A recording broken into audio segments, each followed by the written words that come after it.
Welcome to Most Haunted Extra, and more about the night we spent in Tutbury Castle, the ghost of Mary Queen of Scots, my experience in the King's Chamber, and that mysterious tapping on the window.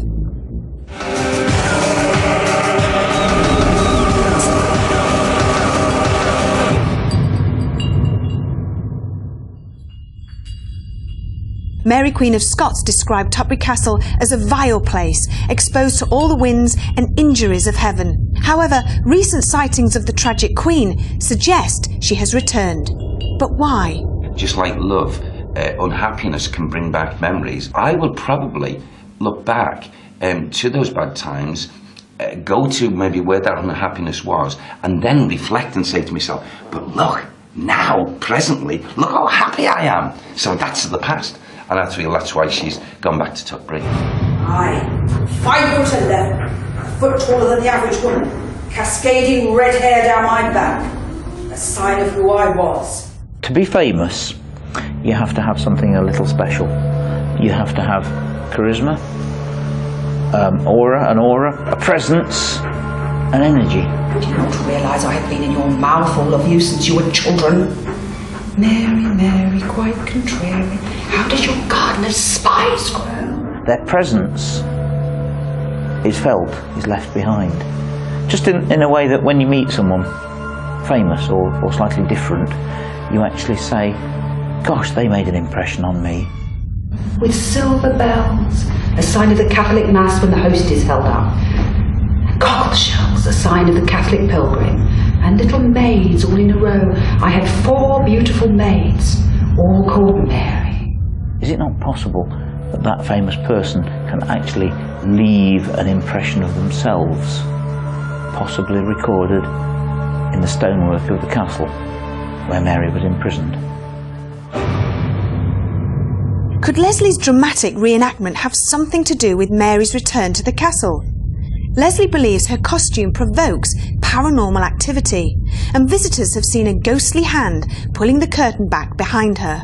Like ourselves, where we're in the physical body, if something has been staged, our natural instincts say, look in on it, show interest. It's no different for the spirit people. This is all an illusion. I am closer than you think. Before Derek arrived with Leslie in costume, Phil and I decided to go with her into the King's Chamber, the scene of much activity. We've had 2 people collapse in there. One speaking in another voice, which was very unpleasant. We also get a large figure that will come into the room of a man, a big man. And that's only happened on 3 or 4 occasions when I'm aware of this dark shape coming into the room. Sometimes we'll hear a slight growling sound, which is most unpleasant. But would we stir the spirits into action? Phil had his digital camera. We turned the lights off and waited. We didn't have to wait long. I felt this change, and I knew that the movement was a movement at one side of the room. And so I said, Rebecca, over here, took her hand, I didn't tell her what. That was weird, just reaching into nothing. Then I felt a strange heat under my fingers. I said, it's this child, this is the height. And although I've just said I didn't tell her what, I didn't tell her what the reaction would be. And I got it. It's red hot. She said it was like sponge bouncing. And that's what we get. People sometimes feel boiling hot or they feel freezing cold. And it moves, it goes from person to person. Some people have had a camera or a little handbag lifted away from them, and as if she's being nosy.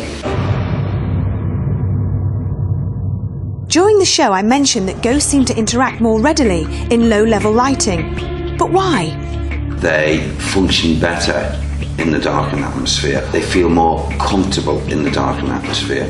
It's certainly not a focusing on us people as investigators to make it the situation look eerie. It's got nothing to do with that. A lot of ghost sightings have been seen between 2 and 6 in the morning, and invariably it's dark between those times. It helps them to slow down their vibrations to come fully into our atmosphere. He sees better, or gets better spiritual feelings when the lights are off, because there's not so much going on. I do not now feel nothing. There's just nothing in this room at all. There's no odd feeling, cold feeling. And everybody else in the crew has decided that this is the one room where I'm going to spend some time on my own. And to be honest, I don't feel worried about it. Don't go out without me, will you? I won't. As long as you... I won't, don't worry, don't worry. Promise? Yeah, I'll probably come and see you anyway in a few minutes. See how you're getting on. Don't just walk in, don't just sort of like creep in, because I'll Okay. absolutely poo my pants. Okay. The spirits may prefer being in the dark, but I certainly can't say the same for the crew. As soon as it starts getting dark, people start getting a little wary, and you become aware of it because you'll ask someone to go and get a camera, and in the daytime they've gone on their own, and when it starts to get dark, to go.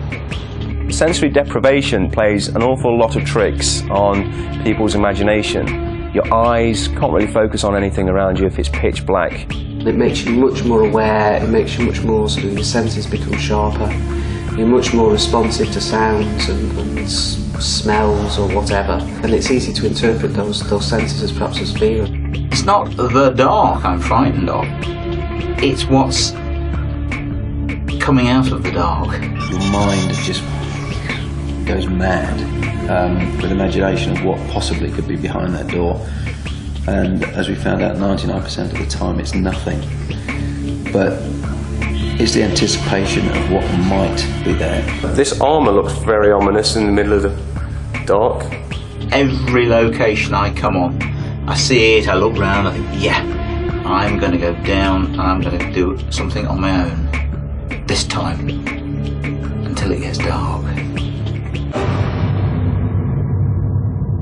Previous custodians here kept getting smashing on the window at night. Yvette? Just heard a big creak in here. Yvette? I'm having some really weird things happening here. There's something like tapping the window. I'm fine, yeah. I thought, it might be... I don't know what I thought, actually, but then it did it twice more. I think I heard it from the other room.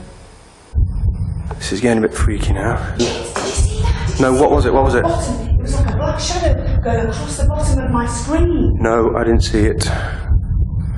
Unless it was your shadow. I don't know, I'll walk here. All I did was here. I went like that. Did you get the same shadow? No. Are you by the window? Jeez, Christ. Something like that, and it went again on the window. So we shit, ran out. Trying to run out, then we're like, calm down. And then we said again, we went back and we went, come on, we've got to be brave, this is ridiculous. So then we asked it again, is there anybody there? Is there anybody there? And it went again. And then it was like, oh my God. Yes. And the lights just all the time. You saw the lights.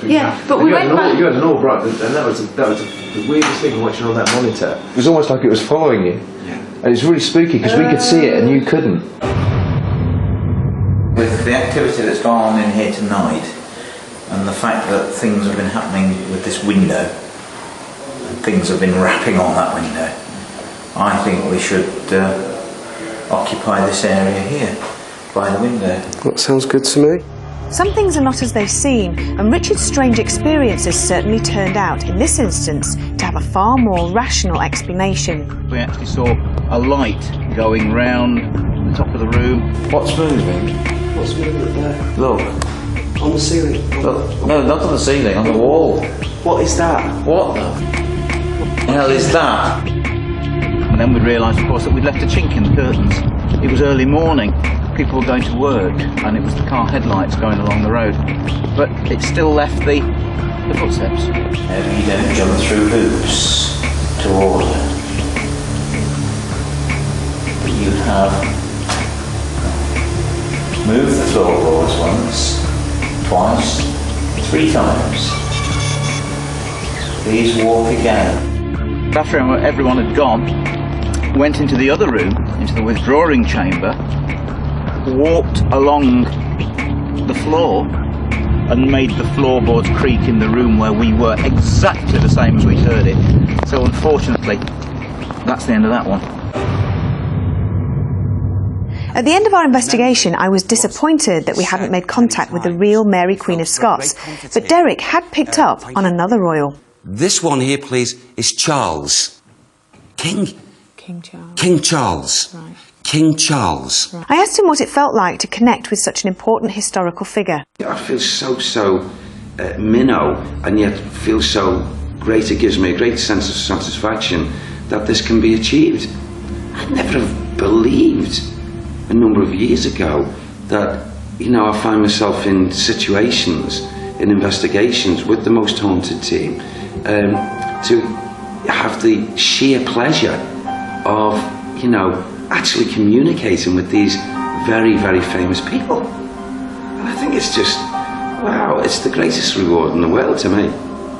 And also, in the conversations of them being so kind enough to be told something by someone of great history, something so personal. I just want to pinch myself sometimes.